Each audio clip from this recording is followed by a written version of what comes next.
adalah netizen, citizen journalism ya. Iya. Ya bisa dibilang KOL juga, bisa dibilang konten kreator juga, dan memuat cara-cara jurnalistik ya.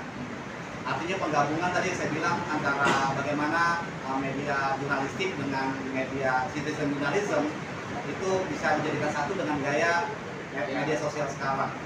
Keterlibatan mereka memang tidak ujuk-ujuk kita main datang-datang aja di wartawan. Sebenarnya kalau dalam tugas jurnalistik, ketika memang berita itu dibutuhkan untuk satu buah pemberitaan, itu sah-sah aja mendatangi reporter ya.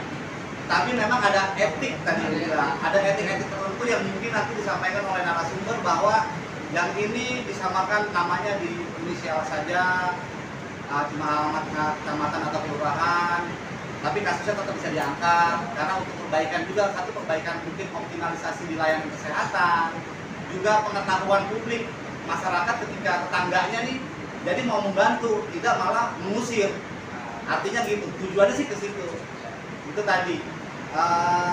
Tapi saat ini sebaiknya, makanya tadi saya bilang kita harus kasih slot untuk media dan KOL ya dalam setiap kegiatan-kegiatan maupun program-program. Itu sih yang saya harapkan, Bang Deddy ya. Ya sama, sorry saya nambahkan lagi tadi kan maupun sempat berita yang anak kecil. Ya tadi ini udah teknis banget sih pertanyaannya. Ya mungkin teman-teman juga bisa berbagi juga yang sepengetahuan saya, clickbait itu hanya untuk orang itu mau ngecek gitu, mau views. Padahal kayaknya judulnya kadang-kadang tidak senonoh lah, atau malah menjatuhkan si korban kesannya. Tapi dalam pemberitaannya pas di dalamnya baik. Iya. Itu judul itu buat pancingan doang. Buat pancingan gitu. Kan kalau di dalam jurnalistik juga sebetulnya ada judul yang heboh, angka tinggi, atau sesuatu yang unik, bilangnya gitu ya. Cuman jadi kesannya memang jadi kadang-kadang berarti jadi negatif. Jadi negatif ya. Nah itu nanti kita bikin pelatihan tersendiri ya, cara penulisan. Karena sekarang ini kita sensitisasi, pendekatan dulu lah terhadap isu ini. Tadi ada yang ngomong juga istilah-istilah, banyak istilah program. Terus banyak istilah-istilah media yang mungkin booming kan itu menjadi stigma. Nah itu bisa kita obrolkan nanti mungkin dengan beberapa organisasi organisasi kewartawanan ya, serta teman-teman KOL juga. Karena ini penting. Itu ada sesi khusus sendiri. Mungkin nanti ada BL-nya. Kalau saya juga emang saya dari 2018 bikin satu pelatihan media nasional. Itu memang buat wartawan khusus, jadi sampai singkatan-singkatan, istilah-istilah, skema program mereka tahu. Kita inepin 3 hari ya mereka, gitu. Nah mungkin itu yang bisa menjadi, jadi kurang puas nggak? Oh puas. Audi mau nanya. Audi silakan Audi. Tadi kok ditanya? Baik, terima kasih. Perlu ditampilkan kembali? Mungkin? Oh saya, oke. Banget kena suara. Iya. Jadi sebetulnya ini forum diskusi, nanti siapapun boleh menambahkan ataupun nanti menyempurnakan dan juga memberi masukan. Jadi yang pertama mungkin nanti bisa diingatkan ya, karena tadi pertanyaannya juga ada banyak sekali. Yang pertama adalah pengkategorian mengenai populasi tinggi, populasi khusus, dan sekarang ditambah populasi rendah. Nah sebetulnya pengkategorian itu hanya untuk mengkategorikan saja, tapi sekarang di sana kita lagi memfokuskan bahwa seluruh populasi ini bagaimana kita melakukan penanganannya. Maka tadi saya sempat di depan juga sempat mengatakan kalau populasi kunci dan populasi khusus ini sudah kita laksanakan bertahun-tahun. Nah, sekarang kita fokus ke populasi rentan, karena populasi rentan itu juga ada remaja, di mana bentar lagi kita berkesempatan mendapatkan modus demografi, di mana nanti remaja yang akan banyak ya seperti itu. Jadi kita juga akan fokus ke remaja, dan sekarang juga kemarin di Kementerian sudah membahas tentang YKP, Young Population. Jadi memang bukan menggeser, tapi semuanya kita tangani secara komprehensif. Di layanan kesehatan juga sekarang sudah berubah. menjadi ILT, inisiasi layanan primer. Jadi berapa namanya, mengadop dengan siklus kehidupan. Jadi ada klaster 1, klaster 2 sampai klaster 5. Klaster 1, 2 itu kalau tidak salah mengenai siklus hidup di mana ibu hamil sampai bayi. Nanti klaster yang ketiganya remaja sampai lansia. Nah, jadi itu sedang dikombinasikan agar bagaimana pengkategorian itu kita secara komprehensif untuk melaksanakannya. Jadi nggak hanya populasi kunci, populasi khusus, tapi remaja ini juga, dan tadi populasi rentan itu dapat kita tangani bersama-sama. Nanti kalau permasalahan nanti apakah pelanggan ini harusnya masuk ke populasi kunci nih, nah itu mungkin perdebatan akademisi ya Kang ya, bahwa pada saat di pembentukan Permenkesnya. Saya mungkin sedikit cerita kali Kang. Jadi di teman-teman gini Audi ya, dalam proses program atau proyek Global Fund ini, itu ada namanya TWG, Technical Working Group, yang bersinggungan dengan CCM, Country Coordinating Mechanism. Artinya program ini dirancang oleh para ahli dan komunitas diikutkan. Yang menjadi anggota CCM itu adalah salah satunya populasi kunci. Ketika ngomong kategori-kategori tadi, memang itu sudah dibicarakan dan disepakati bersama dan bisa dipertanggungjawabkan secara akademis. Artinya ketika nanti ada ketidaksamaan dengan kita, kok ini malah jadi kayak stigma dan lain-lain, ini hanya untuk mengoptimalisasi pengkategorian ketika kita mencapai target dan capaian. Mungkin saya menambahkan segitu aja. Jadi memang kita sama-sama tahu ya, tadi sudah disampaikan Pembut bahwa Permenkes ini juga pada saat pembuatannya detail demi detailnya pasti sudah dibahas oleh baik teman-teman komunitas dari lembaga dan nah, itu yang pertama terkait dengan pengkategorian.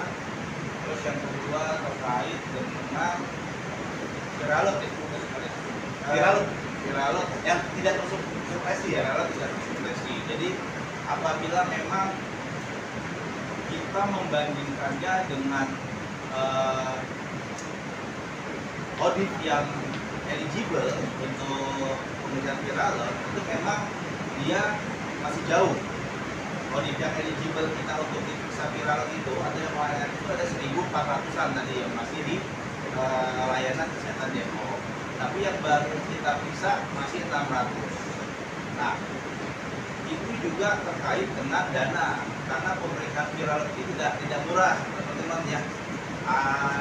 Setahu saya yang paling murah itu 900 ribuan, nah sekitar segitu. Jadi kita pun pemeriksaan viralut ini dibantu oleh provinsi, nah dibantu oleh dinas provinsi, dan kita melakukan pemeriksaan sampai saat ini kita masih melakukan pemeriksaan dan secara gratis, tidak dikenakan biaya.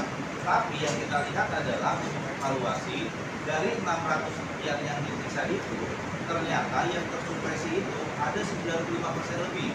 Jadi kita bisa kategorikan pelayanan, pendampingan dari teman-teman LSM, pendampingan dari pemerhati itu sudah baik. Karena apa? Dia kan rajin ngambil obat, dan ternyata dia rajin minumnya juga. Ada yang kita takutkan, dia rajin minum obat, tapi dia tidak rajin minum. Nah, ini yang menjadi masalah. Nah, ternyata kalau dilihat dari yang tersupresi, betul tadi kata Audi bahwa use sama dengan flu ya. Jadi undetect sama dengan untransmitted ya. Jadi dia tidak bisa melakukan penularan virusnya. Jadi kita berharap 100%, tapi untuk 95% ke atas itu sudah baik sekali ya. Dan yang lainnya itu kita berharap kita bisa lebih meningkatkan optimalisasi lagi untuk patuh minum obatnya. Terus yang ketiga mengenai apa nih? Angka populasi umum. Populasi umum. Jadi angka populasi umum ini memang tinggi. Tadi saya sempat kita informasikan juga bahwa dalam konseling itu tidak semuanya bisa langsung membuka bahwa saya pernah melakukan resiko tinggi. Kalau misalnya dia pernah melakukan resiko tinggi, pasti dia akan kita masukkan ke populasi pelanggan. Ada di situ ada. Jadi yang populasi umum ini memang dia yang benar-benar tidak merasa melakukan resiko tinggi atau dia belum mau membuka status bahwa dia telah melakukan resiko tinggi. Jadi kita juga nggak bisa maksa. Walaupun kita tahu nih dari dampingannya, misalnya maaf ya, misalnya ombud nih, misalnya saya resiko tinggi, kamu tahu pendampingnya saya ini misalnya dari Penasun, tapi saya pada saat pelayanan saya nggak mau jujur jadi Penasun, kamu nggak bisa jujur, kita masih tahu orang pelayanan itu sebenarnya Penasun, udah klik aja di sistemnya Penasun, nggak bisa, karena kita tetap menghargai keterbukaan, dan karena keterbukaan itulah nanti yang ujung-ujungnya dia mau bikin obat, dan jadi memang ini menjadi PR kita yang 125, bagaimana ketika dia nanti membuka, dan yang 125 ini nggak semuanya nggak berobat, tapi semua hampir rata-rata semuanya juga ngambil obat, cuma memang belum mau dikategorikan dia sebagai operasi apa, tapi ngambil obat mah minum obat. Dan itu audisi sebetulnya untuk gambarannya ya. Adalah untuk komunitas bagaimana? Oke, Tanggung jawabnya. makasih atas pertanyaannya. Jadi mungkin rekan-rekan PD juga bisa mengamati ada beberapa lembaga atau TSO itu yang memang basicnya itu dari komunitas atau dari akar rumput. Biasanya mereka ini yang eksis terus, ada donor atau tidak ada donor, mereka tetap eksis walaupun memang skupnya Terbatas. tetapi mereka tetap akan berupaya untuk berbuat sesuatu. Nah memang di Depok ini suka tidak suka, fakta menyatakan ada lembaga yang memang datang ke sini karena titipan donor. Selesai itu pulang. Audi ketawa. Dan itu ada beberapa lembaga. Saya tidak menyindir ya, maksudnya Enggak, ini sama-sama faktanya Pak. itu ya. Jadi selain ada beberapa kategori lembaga yang memang berdasarkan daya rumput, ada juga, dan juga tentunya adanya dari APBD. Karena dari sebuah kelola 3 kami dari kaki dan Poldesak mungkin baru 2 kali. Hibah kalau Hibah, itu ya. pas bukan ketiga hibah. Ya, Beda-beda. artinya hibah itu yang memang pemerintah Kota Depok yang menyiapkan dana untuk kita melakukan intervensi. Dan intervensinya pun itu bersyarat, bukan bersyarat. Menyambung dengan yang disampaikan Audi, tadi ada tiga komponen kan, populasi kunci, Khusus dan dan rentan. rentan. Kalau bahasa saya pribadi, yang pertama populasi kunci ini komunitas yang dibiayai oleh donor. Ya. Dia ada donornya Ya. dari USAID, dari Global Fund, dari House Aid, dari Epic, dan dari banyak donor. Sementara yang di tengah tadi itu adalah komunitas ada biaya ada enggak. Iya. Ya, dan yang ketiga ini ya hanya mengandalkan APBD, hanya mengandalkan dari kinerja dari puskesmas, dari bidan desa. Jadi salah satu intervensi yang dilakukan kaki di tahun lalu, 2 tahun lalu, itu untuk bidang praktek mandiri. Kita tahu bahwa ibu yang hamil kan satu itu tidak selalu dia langsung ke puskesmas. Kalau ke puskesmas mungkin langsung di tes ya. Tapi kalau ke bidang mandiri kan enggak. Nah itu makanya tadi Pak Imam sempat mencatat tidak semua ibu hamil itu dites, diperiksa untuk mungkin sementara itu Tambahan kali Li, Ya. dari Bang Ewang. Artinya di populasi rentan tersebut ada namanya bridging the gap atau menjembatani kekurangan dari program yang ada di populasi kunci di program Global Fund itu sendiri. Jadi biar ketemu semua nih di populasi khusus maupun populasi rentan. Nah itu kita bridging the gap. Jadi nggak tumpang tindih. Ini kan ada satu kue nih penjangkauan atau pendampingan ke situ semua. Padahal cara yang lain ada kekosongan itu. Ya gambar sederhananya itu sih. Itu aja sedikit tambahan Bang. Dari pihak Dinkes. Tadi sih sudah banyak disampaikan, memang yang pertanyaannya adalah bagaimana khususnya pemerintah ya untuk menanggapi isu bahwa nanti apabila tidak ada bantuan donor. Ini memang penting ya. Jadi selama ini memang juga itu menjadi trust isu yang memang sudah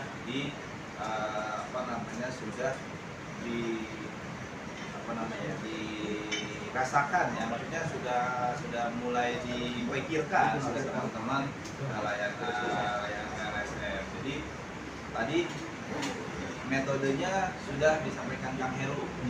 Jadi sebetulnya ada beberapa peluang ya Kang Heru ya, dan peluang ini sebetulnya bukan peluang yang baru gitu ya. Jadi sebetulnya di beberapa OPD itu sudah melaksanakan swakelola di kedua di ketiga seperti kelurahan yang ada di Depok yang pernah melakukan audiensi. Jadi mungkin kita akan juga apabila memang isu itu sudah clear, mungkin kita sudah memikirkan juga bagaimana kita akan belajar ke OPD-OPD lain dalam rangka melaksanakan swakelola itu, gitu ya.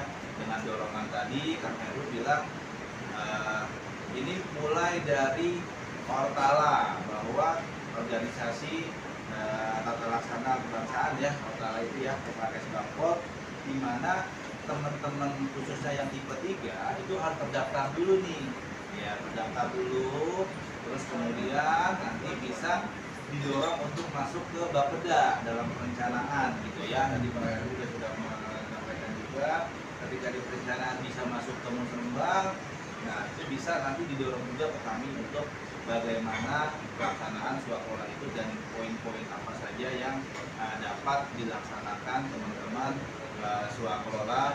Ketiga itu teman-teman organisasi masyarakat yang memang berfokus kepada pencegahan dan penanggulangan HIV.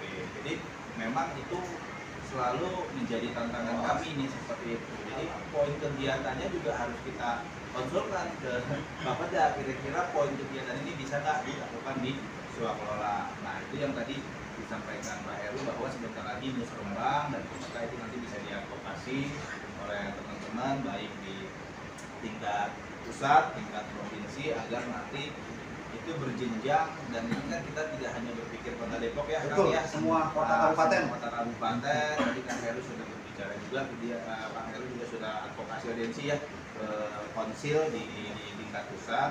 Dan kalau kita hanya berpikir Kota Depok doang lah, ada secara sempit ya. Jadi Kota Depok juga berdampak karena Global Fund ini untuk seluruh Indonesia. Jadi pasti semuanya, seluruh Indonesia itu akan kalau memang betul akan memikirkan hal yang sama, dan ini menjadi isu yang memang sangat penting untuk kita bahas. Jadi kalau peluang itu tadi kita pasti ada ya peluang, karena tadi sempat disampaikan Kang Heru bahwa dinas kesehatan terbatas juga, harus dibantu oleh teman-teman lembaga pemerhati seperti misalnya penjangkauan. Tidak bisa kita masuk, kalaupun masuk kita juga nggak tahu mana yang sasarannya ya, karena pada saat masuk ya kita bingung nih untuk membedakan mana yang WPS, mana yang LSL, mana yang IG atau perempuan. Itu kita juga harus dibantu masuknya, harus dibantu oleh teman-teman organisasi karena mereka yang lebih bisa ya. Nah, kita juga